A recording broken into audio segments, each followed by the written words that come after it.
What's up, guys? Thank you for tuning in to the Uncommon Mindset podcast. Today, I'm joined by a very special guest. I'm joined by Ronan Bell. Ronan, it's such a great honor to have you on the podcast. Yeah, man, I'm excited to be here. Thanks for having me. No worries. Thank you. So just to start off with, Ronan, can you just, for the people listening, can you just tell me about yourself, like about your upbringing and what you do? Yeah, so my name's Ronan Bell. I'm from a small town in Collegeville, Pennsylvania, in the United States, and I went to school at Penn State University, like Bo did. Um, just graduated in May, and now I work with Bo Nickal full time, doing his videography, managing his socials, and stuff like that. So that's pretty much it. Amazing, yeah. I was on your Instagram the other day, and I know that you went to Happy Valley and you done cheerleading there, right? What was that like? Yeah, so my freshman year, funny enough, me and my buddy Rye, we decided that we would do it if we did it together. And it was like a very interesting experience. I've never done cheerleading before. I was a basketball player in high school, so it was a lot different than that. But it was overall like crazy experience. Going to go on a football field with 100,000 people in the stands, like just dressed in all way. It was a crazy experience. So yeah, it was really awesome, and it gives you like a set group of friends, like right when you get to a big school like Penn State with like 40 or 50,000 people here. So yeah, it was just kind of surreal. Like I was not going to be like anything there. I was just going to be like business student and party, and that's what I thought. That's all I thought I was going to do. But ah, Yeah. change the pace a little bit. So you just done it for like 2 weeks, or We literally got asked by the cheer coach to come to a practice because they need more guys on the team. It for girls, they like actually have to try out and stuff. For guys, it's like if you're strong, like we'll take you and we'll train you how to do it. But yeah, so oh, I did it for like a year and a half after that. oh wow, amazing, yeah. What got you into like photography and videography? So I had a podcast that I started my sophomore year, called the Ronan Bell Show, where I'd interview people, kind of like you're doing, and ask about like their mindset and stuff.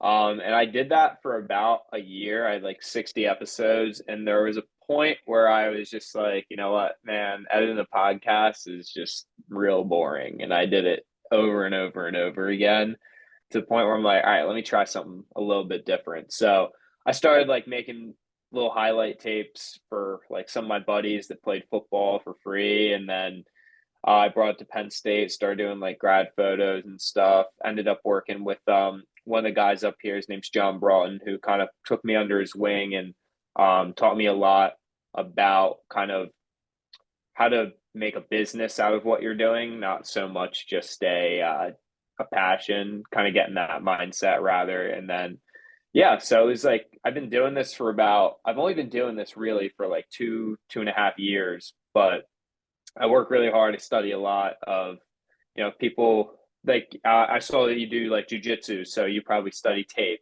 Yeah. right? So same thing when I study, like I go on YouTube first thing in the morning and like I just will scroll through thumbnails because that's like a huge thing. I'm like, why is our thumbnail not doing well as these? And like asking those questions and studying content and studying different video techniques and stuff like that.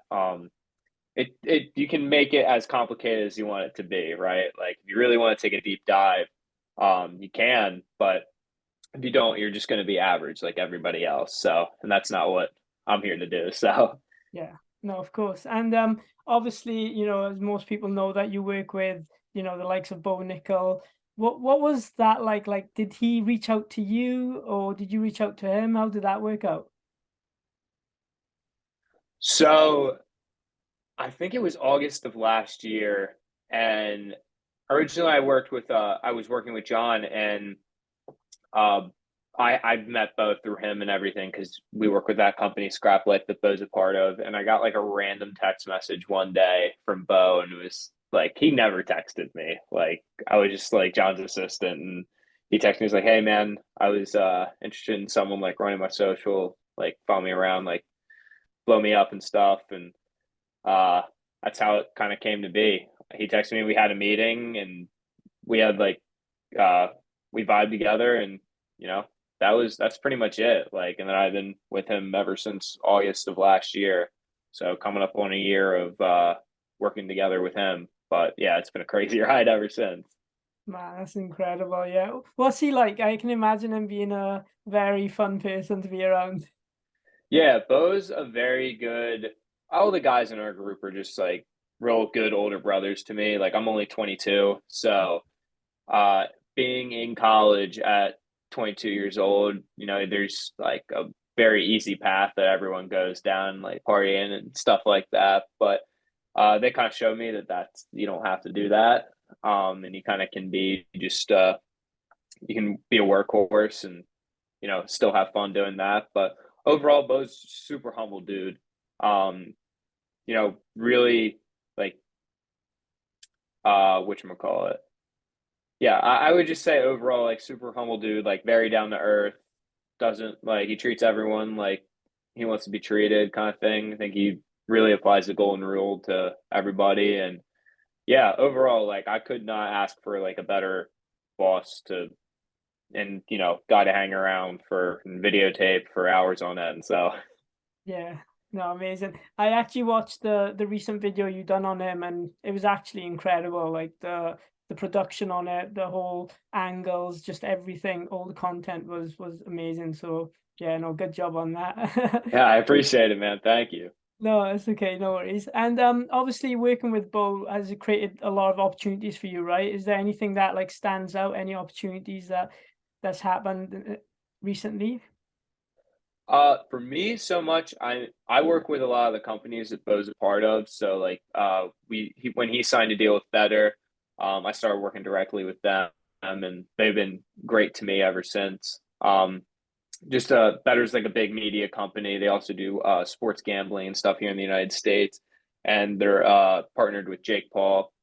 He's one of the owners. So one of the coolest business trips that I got to go on was we went down to Puerto Rico, um, and just trained with Jake for a couple days, and it was just like a very interesting experience. Didn't really know what he was going to be like, but he was super nice to us. And after Bo's first UFC fight in Miami or in Vegas, rather, we got to go play dodgeball with the better guys, and Jake was there, and I called dodgeball, and I got him out. It's kind of my peak in sports, but you know, I'll take it. Amazing, yeah. Do you actually train yourself? Like, are you involved in MMA or jiu-jitsu or wrestling? Yeah, I'm a big lifter first and foremost. I did jujitsu for about 6 months, and then my back started to bother me. But I've been getting into boxing recently. Just you know, when you're around it so much, I mean, I watch these guys practice, you know, a couple times a week, and if I'm not getting the MMA, like I can't be that one dude in the group that's just gonna get their face beaten. I need to be able to dish it too. So yeah, I started boxing like a little bit, and with Bo's boxing coach, Musa Al great guy. He's also one of the instructors in American Top Team Happy Valley, and you know it's been a great experience so far, and we'll get there. Maybe take a boxing match. You know, whenever he thinks I'm ready. Hopefully by December, maybe January, something like that. Yeah. No, amazing, yeah. Well, what are your goals at the moment then, Ronan? Obviously, have you graduated now or have you not graduated at the moment? Yeah, so I just graduated in May. Just got a place here in State College. I'm actually moving out of my apartment next week. As you can see, the walls are very barren. I'm gonna have my own studio and stuff, which will be super nice, which I've never had before. But as far as like goals that I have, I mean, I think success can be defined in like a bunch of different ways, and one of them's that everyone kind of thinks of is like monetary. Uh, and I'm not super big on that. Obviously, I want to have like good living and stuff, like be able to support like my family one day and stuff like that. But my overall goal is just like I want to blow up Bo as big as I can, so I can like I think it's a I'm doing something in a space that no one's done before, and I think that Bo's doing the exact same thing, and being a part of that has been you know kind of surreal. But I mean, my goal to get is by the end of this year, like let's get Bo to 1 million followers on all like across all of his platforms. Like crazy goal, but you know, shoot for the stars.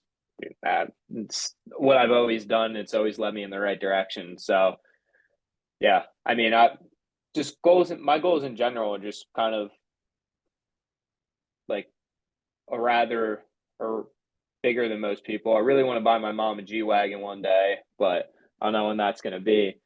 Um, so yeah, it's just kind of let's keep growing Bo's accounts and stuff and see where that takes us. And I don't want to think too far ahead, but that's as far as I can think. Like by December 31st, I want Bo to be at 1 million followers as combined across all his platforms: YouTube, Instagram, TikTok, stuff like that, Twitter.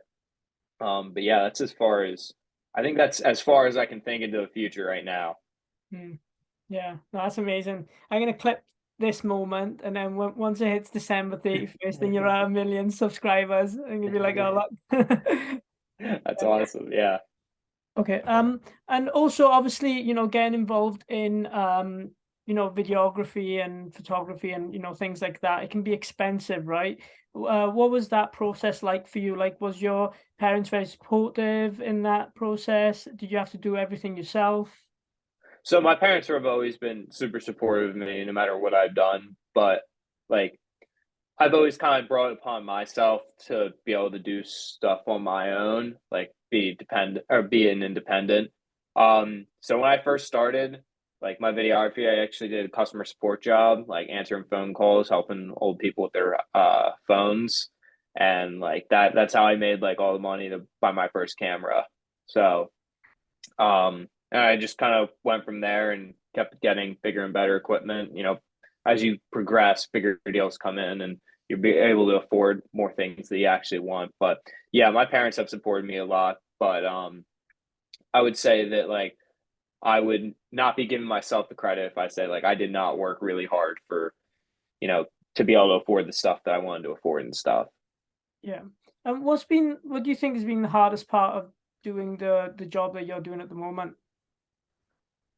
The hardest part, um, Is it the I editing? would I would say, yeah. I mean, I'll sit at my desk for 7 hours, 8 hours some days to get stuff done. Like that vlog that I just made on Bo's channel, that took for his fight week, leading up to his fight. That took me around like 20 hours just sitting at a desk and editing, and it's brutal. But at the end of the day, like people always think that like I'm trying to tell a story and stuff like that. But at the end of the day, like that's a sick memory to have. Like when we're 10 years down the line, we can watch that on video and like relive that moment for just however long the video is, 20 minutes. Like that's what's worth it for me. I think that my job isn't so much, as a videographer, as an editor, our job is to tell stories. And I always try and tell like the best story possible because one day we want to look back on that story and be able to watch, like read it, watch it, whatever it is, one more time. So that's how I always feel that like whenever I make those vlogs and I'm in the 17th hour of my 17th cup of coffee and I'm like, geez, this is taking forever. I know that one day, like I'll be able to look back on it and be like, all right, that was worth it. And I'll remember how much work I put into it and the smiles on everyone's faces. And that's what really is rewarding for me. Yeah. I think it shows in your work. I saw that, Ariel Hawani was talking to Bo, and Bo mentioned that obviously, you're the one that's involved in all of it, and that's why his channel and things are growing. So no, it shows that hard work does pay off, right? And that's what you're doing, which is incredible. Yeah. Oh yeah, that was crazy because I remember when that happened and one of the guys from Better actually texted me. He's like, "Yo, Bo just shouted you out on Ariel," and I was like, "What?" Like, I'm just sitting in like my marketing class or whatever. I don't even. Yeah, I was in my marketing class and I saw a clip. I'm like, "Man, that was pretty cool." And then I went back to work. That's a big thing. It's those. I think that a lot of successful people or bigger people would say that those little moments of success. I don't know how to. I'm struggling to phrase it, but those achievements that you get, they're cool, but then you move on to the next thing, and that's how I kind of always take that. Like I appreciate the hell out of Bo for always shouting me out and stuff like that. It's really awesome, but yeah, it's just all right. Let's make another really sick video and let's Yeah. get better. Like Ariel Hawani's one step, Joe Rogan's another. Like let's keep going. Yeah, no, amazing. Yeah, you obviously mentioned you've met Jake Paul. You work with Bo. What's your friends like? Are they jealous of you at the moment? My friends have always been like super supportive of me. Uh, Especially like some of my buddies back home, they were big wrestling fans, and when they heard I was working with Bo, they were like, "Dude, you're lying." And I was like, "No, I'm serious." And I never grew up watching wrestling or anything. Like I didn't know who Bo was until I got here. Yeah, So like to for them, it was a huge thing. For me, like he's a dude. Like he's my boy. I don't know how else to kind of to phrase that. He's just like one of my good friends. yeah, Um, but yeah, I mean the travel and stuff. My friends have always been super supportive of me and stuff, which honestly means the world to me more than anything else. Yeah, I wouldn't say. I mean, they're maybe like a little bit jealous I get to travel and stuff with them, but at the end of the day, like they want to see me doing well, which is like that's the most important part. Like those are real friends that will support you through that. yeah. No, of course. And if there's any advice that you could give someone trying to get into videography, what would you say to them? Outwork like everybody else. My big thing is people think that all you have to do is pick up a camera and just like go, which is honestly a huge first step, but that's like not the end of it. Couldn't tell you how many YouTube videos I've watched over the past like 2.5 years of just how to use a camera, how to get better at editing, how to do this effect, how to do blah blah blah. How do I grow on social media? What works, what doesn't? I like straight up, it's just the amount of work you put in. And I found that like even getting to deal with Bo, like I knew at that time that I was probably a good videographer and social media, like analytical person, but I wasn't great. But I knew that I worked really hard to get to where I was. And a quote that I love by Thomas Jefferson is I don't believe in luck, but the harder I work, the luckier I get. And I think that anyone out there, if you work really hard, like your luck will turn, like God will find you, that God will direct you in that place that He knows you need to be, and kind of go from there. And just I don't know. My big thing is just outwork everybody. Like Mm. I Yeah. think that can be applied to anything just above videography. Like if some if you're working hard, like good things will happen. Like it's just a matter of time. Yeah. No, of course, yeah. I know that, some people might look at a videographer and be like, oh, all they're doing is just shooting a video, right? But there's so much more that goes into it, is getting those moments, getting those raw moments, like after a fight, before a fight, just everything. And even the editing, like you mentioned, takes hours and hours. So it's incredible what you're doing, Ronan. And, I'm excited to see where you go in the future. I can see that's a bright one for sure. Yeah, man, I really appreciate it. I yeah, really do. Can't wait to see where this podcast goes. Be crazy No, to look. That's why I always said when I did mine, I was like, imagine we look back on this in like 10 years and like, wow, like that's crazy how much like how far away we were from where we are now. yeah. But yeah, No, 100%. No, yeah, thank you so much, Ronan. I really appreciate it. And, I hope you're the best. And I'm excited, hopefully, one day when I come to America, we can link up. You never know. yeah, dude. Of course, get you in the gym. Be fire. For sure. Thank you.